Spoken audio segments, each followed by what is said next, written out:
पेशकश, पोशाक, मेकअप और हाव भाव इनके बारे में सचेत रहूंगा या रहूंगी। लगभग हर चीज मायने रखती है।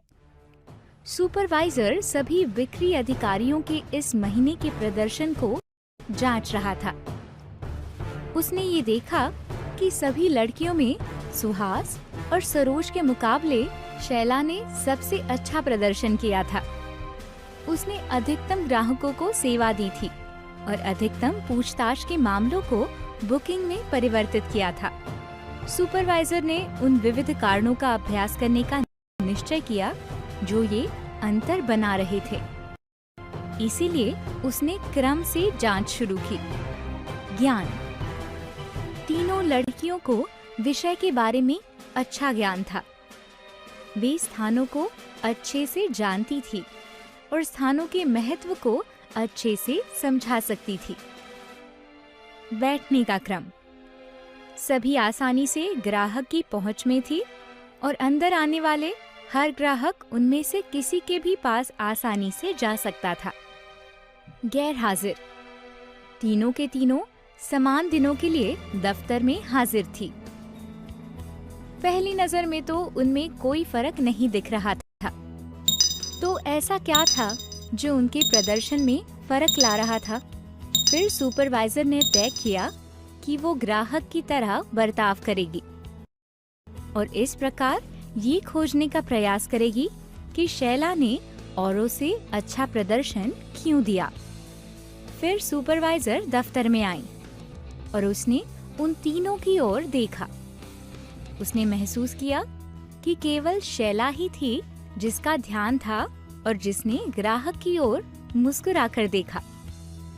दूसरे दोनों ब्रोशर पढ़ने या अपनी मस ठीक करने में लगी थी। वे भी करना महत्वपूर्ण था, लेकिन जब कोई मेहमान अंदर आता है तो ये आवश्यक है कि मेहमान का एक मुस्कान के साथ स्वागत किया जाए और शैला ये अच्छे से कर रही थी शायद। तो स्वाभाविक है कि ग्राहक शैला के पास चला जाता था। सुपरवाइजर ने ये भी महसूस किया कि शैला उचित तरीके से तैयार होकर आई थी। सभी दफ्तर का यूनिफॉर्म या गणवेश पहन रहे थे, लेकिन शैला का यूनिफॉर्म साफ सुथरा था और वो फर्क कर रहा था। सुहास ने बहुत भड़कीला मेकअप किया था, गहरे रंग की लिपस्टिक और आईलाइनर आदि लगाई थी और सरोज ने कान की लंबी बालियां पहनी थी और कम से कम 6 अंगूठियां भी पहनी थी। दोनों से जोरदार खुशबू आ रही थी। शैला ने कम से कम मेकअप किया था और छोटे कान की बूंदें पहने थे। साथ ही केवल एक ही अंगूठी पहनी थी। उसने सौम्य इत्र लगाया था। सुपरवाइजर ने नाखूनों की ओर देखा।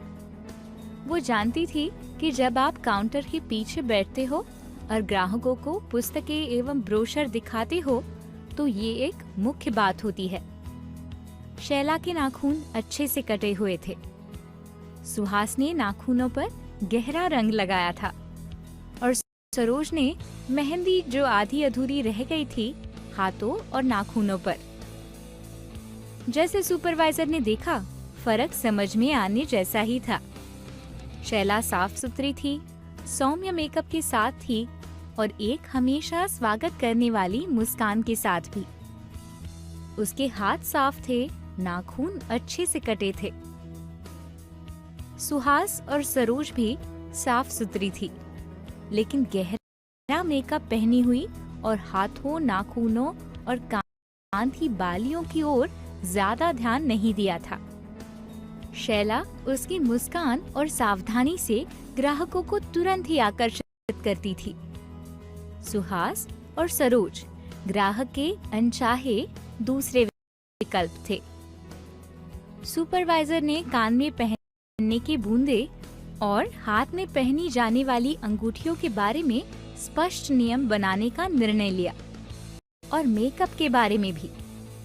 वो चाहती थी उसके सभी बिक्री अधिकारी ग्राहक का पहला चुनाव बने, लेकिन वो ये सोचती रही कि वो मुस्कान और सावधानी जो ग्राहकों पर बरसनी चाहिए उसके लिए नियम कैसे बनाएगी। उसने तीनों को अपने कमरे में बुलाया और अपनी टिप्पणियां उनको समझाई। सुहास और सरोज प्रदर्शन के फर्क को सुनकर काफी चौंक गई। उन्होंने शायद ही कभी ये महसूस किया था कि शैला उनसे इतनी आगे थी। जब सुपरवाइजर ने उनसे फर्क के कारण पूछे तो वे कोई जायज कारण नहीं बता सकी। इसीलिए फिर सुपरवाइजर ने समझाया कि वो चाहती थी कि उसके सभी कर्मचारी सबसे अच्छे बने, और इसीलिए उसने उन्हें वो टिप्पणियां भी समझाई अपने आप को पेश करने की मेकअप और जेवरों के द्वारा। भड़कीले जेवर और मेकअप मेहमानों के स्वागत में बाधा बन सकते हैं। उसने समझाया कि पार्टियों में बड़े गले की पोशाक या गहरे रंग आकर्षित लगते हैं, लेकिन दफ्तर में नहीं।